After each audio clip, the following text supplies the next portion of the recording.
இந்த மொத்த இந்தியாவுமே உற்று கவனித்துக் கொண்டிருக்கக்கூடிய கொல்கத்தா டாக்டர் கேஸோட ஃப்ரெஷ் ரிப்போர்ட்டை இப்போ சிபிஐ சப்மிட் பண்ணிருக்காங்க. சுப்ரீம் கோர்ட் ஜட்ஜஸாலேயே இந்த ரிப்போர்ட்டை படிக்க முடியாத அளவுக்கு ரொம்பவே டிஸ்டர்பிங்கா இருக்கணும்னு சொல்லியிருக்காங்க.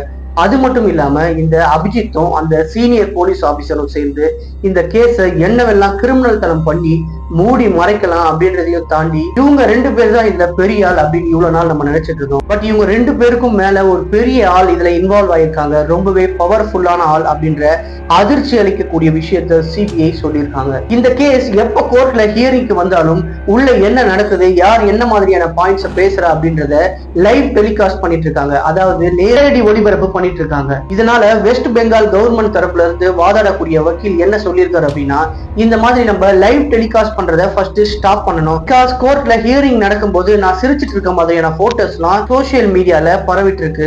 இதனால எனக்கும் சரி, எனக்கு சப்போர்ட்டிவ்